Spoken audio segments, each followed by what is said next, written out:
ain't never liked me.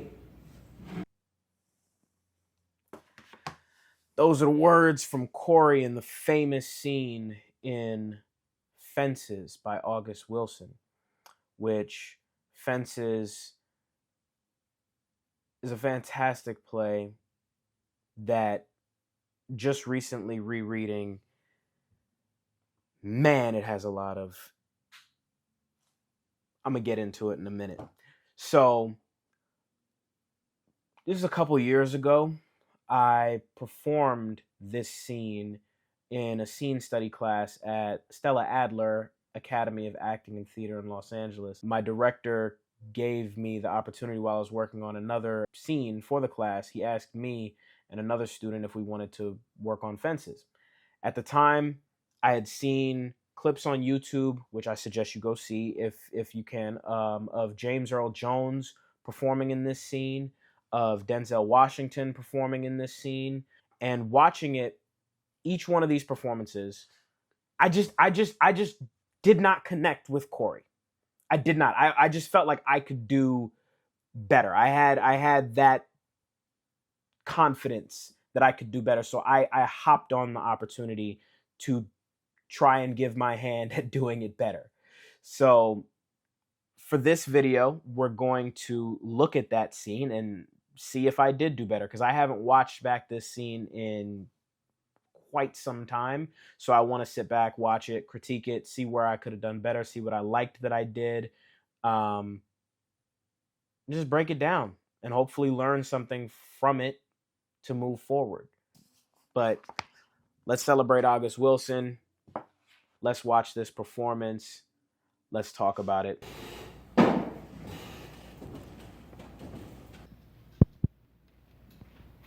Corey, get your butt out here, boy.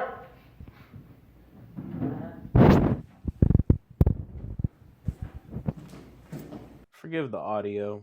It's live theater, and I think it was my mom recording on her phone at the time. And also homie's head.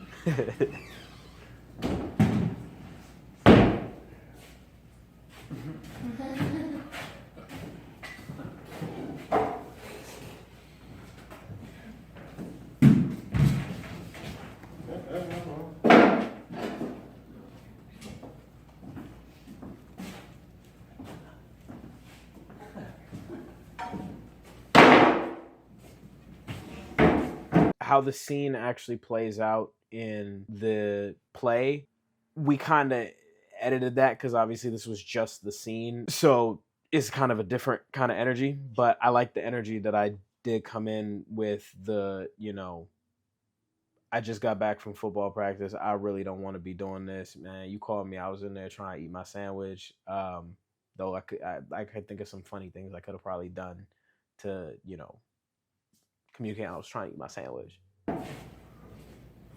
I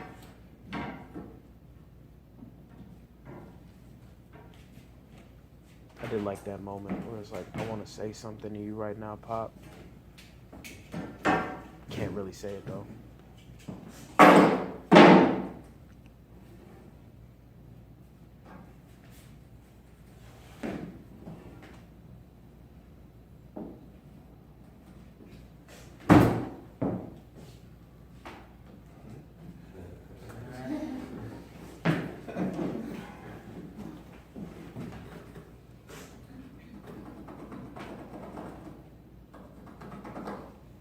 Pirates won today. That makes 5 in a row. Ain't think about no Pirates. All white team. Got that boy, that Puerto Rican boy, Clemente. Don't have playing. That boy could beat somebody if they gave him a chance. Play him one day, sit him on the bench and next. He gets a lot of chances to play. I'm talking about playing regular. So to get his timing right. That's what I'm talking about. We got some white guys on the team that don't play every day. You can't play everybody at the same time. They got a white fella sitting on the bench. You can best believe he can't play. Colored guy got to be twice as good to be on the team. That's why I want you tied up in all that sports stuff. Man on a team, you wouldn't get it. Colored guy on the team, don't play. Same as not being on the team. All them teams the same. The Braves got to hang.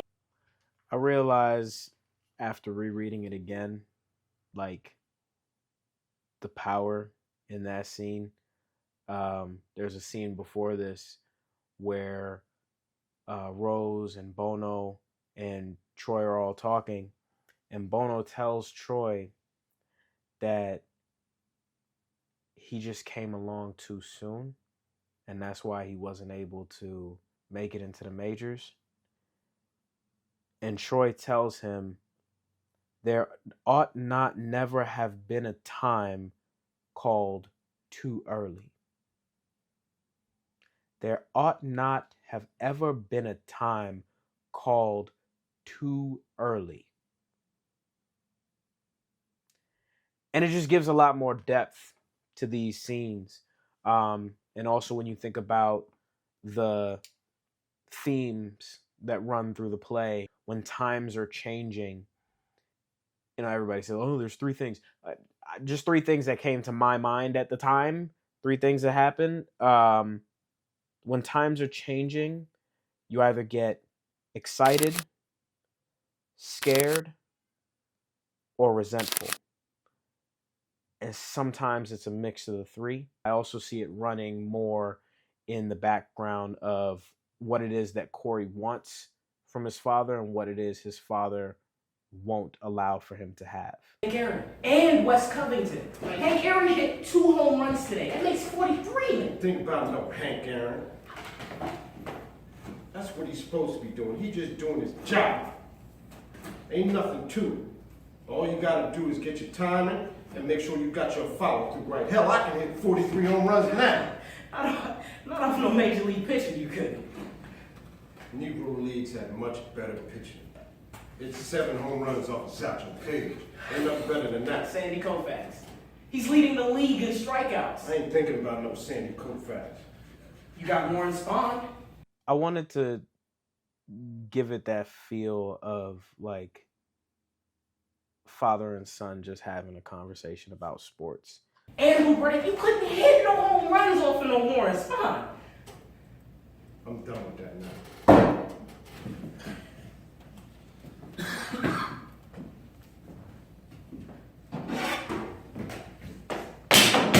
going to cut them boards.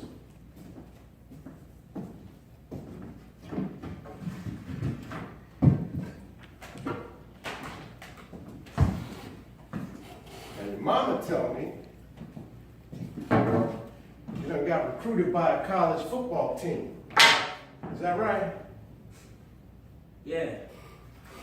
Coach Zoma say the recruiter gonna be coming by to talk to you. Get you signing the permission papers. Yeah. I thought you were supposed to be working down at the AMP. Ain't you supposed to be working down at the AMP after school? Mrs. DeWicki said he's gonna hold my job for me until after the football season. Say starting next week, I can work weekends. Yeah, I thought we had an understanding. You was gonna hold down your chores, keep up your job at the AMP. They've been around here all day, and it's a Saturday. Your chores ain't done, and now you telling me you done quit your job? I'm gonna be working weekends. Damn right you. There ain't no need for nobody to come around here talking to me about no signing no paperwork, neither about no college. Hey, Pop. You can't do that. He's coming all the way from North Carolina. I don't care where he coming from. The white man ain't gonna let you get nowhere with that football. All right? So you just go ahead and keep up with your book learning, and that way you can move up at the AMP, or you can learn you a trade. You can learn how to build houses or fix cars or something, but learn you a trade. All right? Go on and learn how to put your hands to good use besides hauling people's garbage. I get good grades, Pop. That's why a recruiter wants to talk with you. You gotta keep your grades up to get recruited. This way I'll be going to college. I'll get a chance. First, you're gonna get your butt on that. As I was reading back now, I wasn't sure if I got, but I think I did, at least a little bit, to where it's kind of, this is a life or death for Corey, because, and yes, I realize I'm using that kind of flippantly, but like, It is, because if this is his window into opportunity, this is his window into being everything that he wants to be. Even if he doesn't want to be a football player down the line, at least he's going to get to go to college. At least he's going to get to go out and gain an education to be somebody. And it's also really interesting that Troy is so concerned with his education, but at the same time is so dismissive of the fact that he's getting an opportunity to go to college, which would allow him to possibly make something so much more of himself at this time. I'm just glad I wasn't stiff with it, and just the different moments of like how hard it is to talk to my father. I think some of that comes through. Mr. Sawicki already hired somebody else. Because I told him I was playing football. You the biggest fool I ever saw. How you gonna let somebody take your job so you can play football? Where you gonna get the money to take your girlfriend out and whatnot? What kind of foolishness? And that's what you concerned with? Me taking out my girlfriend? What happened to my future? Is that let somebody take your job so you can play football? I'm still gonna be working weekends. No, you gonna get your butt down to that AMP. Come on, Pop. I can't work after school and play football too. The team needs me. That's what Coach Zelman said. I don't care what nobody said. I'm the boss. You understand that? I'm the boss around here. I decide who say what count. Come on, Pop. You get your butt on down to that AMP and see if you can't get your job back. If you can't do both, then you quit football. You gotta learn to take the crookeds with the straights. Yes, sir.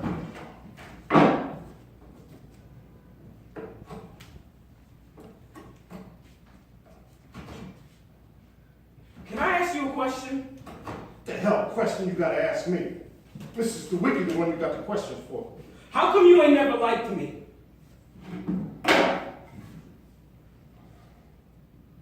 Liked you? Who the hell say I gotta like you? What law is it to say I gotta like you? Get your butt over here when I talk to you, boy.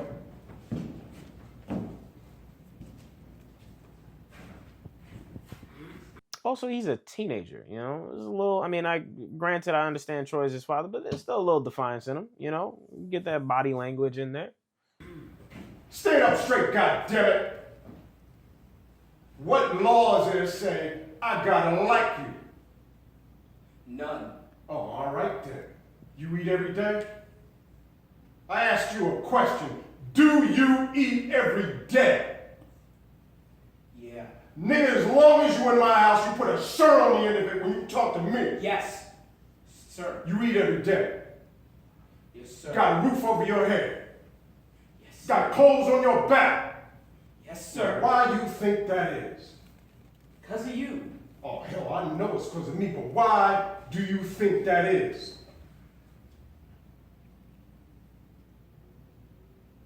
Because you like me? Like you?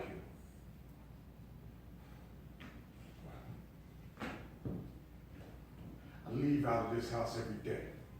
I bust my butt. I put up with them crackers every day. Because I like you? You're about the biggest fool I ever saw. It is my job. It is my responsibility. Do you understand that? A man got to take care of his family. You sleep in my bedclothes. You live in my house. You fill your belly with my food. Not because I like you. Because you my son. You my flesh and blood. It is my duty to take care of you. Not because I like you. Now let's get this straight right here and now. Before we go any further, I ain't got to like you, Mr. Rand. He pay me my money every week. Not because he like me, because he owe me. Now I'm giving you everything I can give you. I give you life. Me and your mama worked out opportunities, and it ain't nothing to do with liking your black ass. Now, don't you go through life worrying about whether or not people like you. You best go through life making sure they do right by you. Now, you understand what I'm saying to you, boy? Yes, sir. Get your ass out of my face and get down to that AMP. Like you.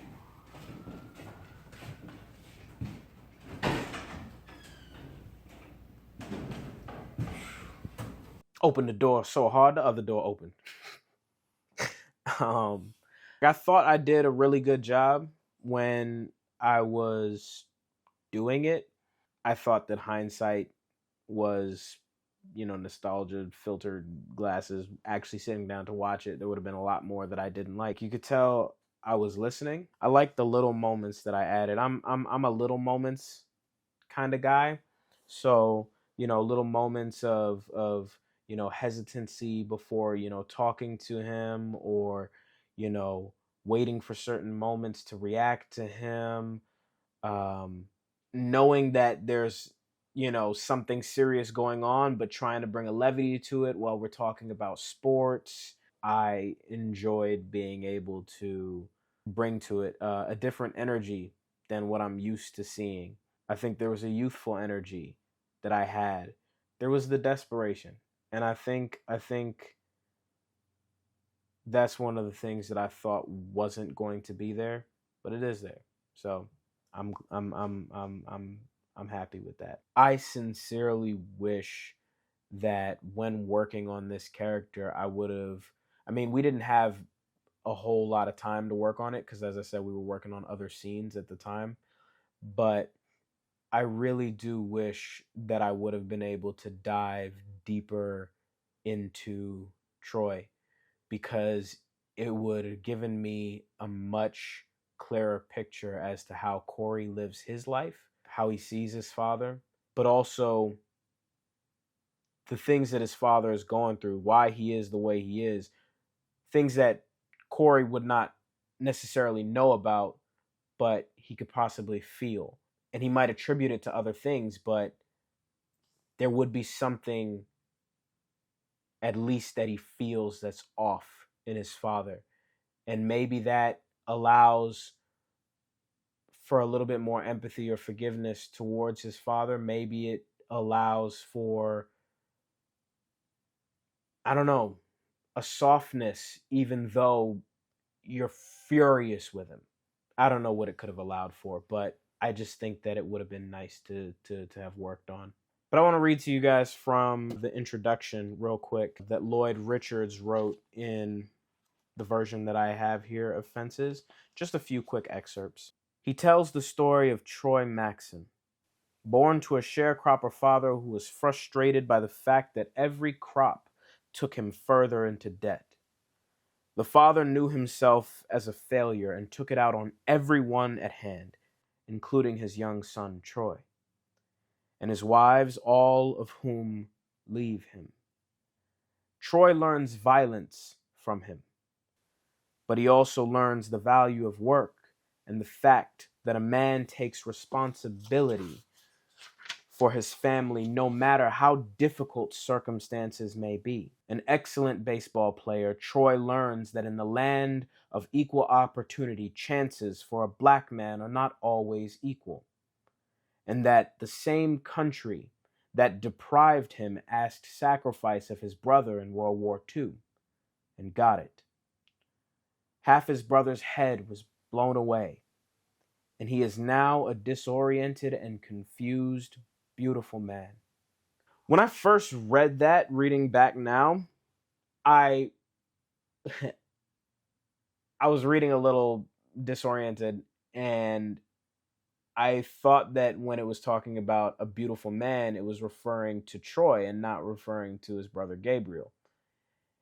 But that in itself made me sit back and think, and like, really, we're referring to Troy as beautiful? But I realize in some ways, like, there is beauty even in Troy, despite all his flaws, despite all the things that are so messed up about him. Sometimes his heart is genuinely in the right place. Sometimes it's not. But it made me think about God, and it made me think about how through Christ God sees us, and even how messed up we are, and we can still be regarded as beautiful. And I'll leave you guys with this from the beginning, when again Troy, Bono, and Rose are having a conversation, and they talk about a lot of people don't know they can have better than what they got. Troy thinks, because right after this scene, he talks to Rose and he says about how he doesn't want anything in his life other than her for Corey. And so it's so haunting, the fact that Corey seems to, because of the time he grew up in, know that he can have more than what he's got. I'll be going to college. Troy doesn't want him to have anything that he has or he has had to go through in his life. But at the same time, for him, having more than what he's got is fixing cars or some other trade, just as long as he's not hauling garbage. For Bono, for him it was the fact that they had an outhouse, and he had an outhouse for 6 years, and every time, in the winter is, possibly Pittsburgh, Pennsylvania, you got to go use the bathroom. That cold running through you while you trying to use the bathroom ain't no joke at all. But yeah, a lot of people don't know they can have more than what they got. Anyways, thank you guys for joining me on this journey here with Fences. If you guys enjoyed, then come inside this fence, because fences are meant to either keep people out or to keep things in. They talk about that a lot in the play. And so if you enjoyed, subscribe to stay on the inside of the fence. If you decide not to subscribe, the fence is only keeping you out until you decide to come in. You can come in at any time. Love to see you here. Appreciate you.